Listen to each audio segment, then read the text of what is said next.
Okay, just watch these people for a second. Wet clothes, plastic bags. Some of them walking barefoot uphill. They are going back to Morocco. 2 days earlier, these same people had come the other way, nearly 49,000 of them, in about a day. Into a Spanish city you would walk across before lunch. Spain sent police, then soldiers. Then they dropped a floating wall into the sea. Many people were unalived. The first report said 19. Al Jazeera later reported 67. And then everybody went home. I couldn't stop thinking about that. Every newspaper called it an invasion, a crisis, a breach. But by Sunday, it was over. Then I found the thing that really got me. That same week, the rest of Europe's border was quiet. Quieter than it had been in 6 years, which means fewer people were crossing into Europe without permission than at any point since 2020. So one town, one day, more people crossed there than the rest of Europe's borders had seen in years. So why that town? Why that day? And who walked happy? You see, I thought I knew. I was wrong. It took me 4 hours of reading before I found out how wrong I was. The official story has 3 parts and every one of them is true. A Spanish court made it harder to send people straight back if they came by sea. Messages went round online saying the border would be open that day. And you see, life up there is hard right now. No work, drought, prices going up. Reuters even reported that. Hardship, and those messages are pushing it together. Fine, I believed it. Moving on. For an hour, because news reports tells you what happened. That's its job, and it does it fast. Working out why that happened is much slower, and that's the job we do here. So I went back and looked at where those 3 things actually sit. A court in Madrid, a phone, a town in Morocco. None of them touched the fence. A rumor can't switch off a border. A judge in Spain can't reach across the water and switch off a border in Africa. And another thing, Morocco guards that fence every single day of the year.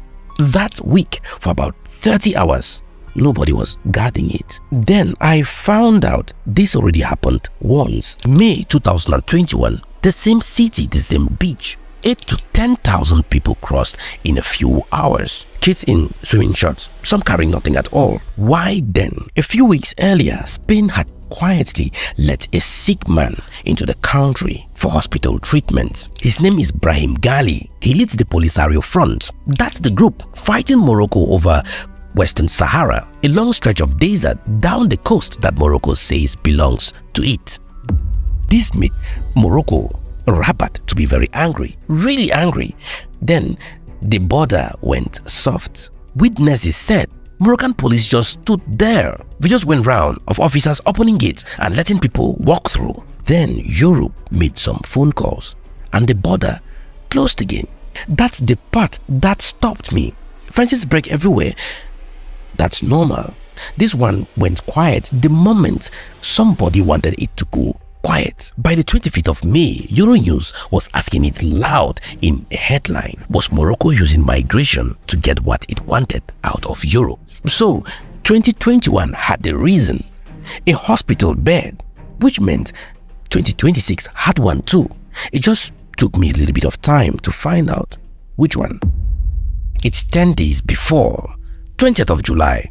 Pedro Sanchez, Spain's prime minister, he flies to Algiers, stands next to Algeria's president. He said the 2 countries are going to be close partners again, that is Spain and Algeria. He calls Algeria a friend. You see, if you don't follow that part of the world, that sounds like nothing. 2 neighbors, a handshake. Now Algeria is Morocco's biggest rival. Algeria pays for the Polisario. The whole balance of power out there rests on those 2 not getting along. And 3 years before that, Spain had already backed Morocco's side on West Sahara. Madrid gave Rabat the one thing Morocco wanted. It cost Sanchez at home. Then he flew to Algiers and smiled for the cameras. 10 days later, the border broke. Now, stop. I have to be careful here. And so do you. There is no proof Rabat ordered any of this. None. Spain's own news agency, EFE, reported that claims of planned operation have not been proven. I can't tell you what anybody was thinking. Nobody watching the scan. But I can show you the calendar.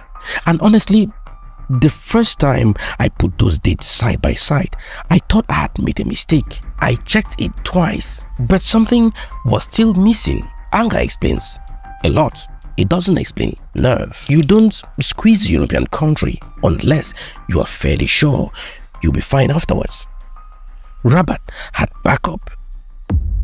December 2020, Trump says Western Sahara belongs to Morocco. No American president had ever said that, and there was a price built into that deal. Morocco agreed to open relations with Israel. July 2023, Netanyahu says the same thing about Western Sahara. And in between November 2021, Israel and Morocco signed a military deal, sharing information, building weapons together, training. Morocco's drone program grew out of that. So in 3 years, Morocco got the thing it wanted the most from two different countries and a military partner on top. Now look at Spain over those 3 years. Spain recognized Palestine. Spain stopped weapons going to Israel. In March 2026, Spain pulled its ambassador out of Israel after the strikes on Iran. Two neighbors, same sea between them, walking away from each other. And then somebody in Washington wrote it down. Spring 2026, picture a quiet office in Washington. Somebody is finishing a report that goes out with a spending bill from the committee that decides where American money goes. It's a budget document. Nobody reads this. I won't read one. Inside it, there is a line about Ceuta and Melilla. It says they sit on Moroccan land run by Spain. And it says America should get involved in deciding their future. Read that again. An American government document called Two Spanish Cities, Moroccan land, that Spain happens to be running. Spain is in NATO. Spain is an ally. Those cities have Spanish schools, Spanish hospitals. People vote there in Spanish elections. Now imagine opening a foreign government's paperwork and finding your own hometown is listed as somebody else's city. And it wasn't one straight line. In April, Congressman Mario Diaz-Balart, who is close to Marco Rubio, said out loud that those cities aren't in Spain geographically. And he went further to say that the future of those cities should be talked about between allies. You see, before he even made this statement, Michael Rubin, who used to work at the Pentagon, said America should just go ahead and back Morocco's claim. And this was months before anybody got in the water.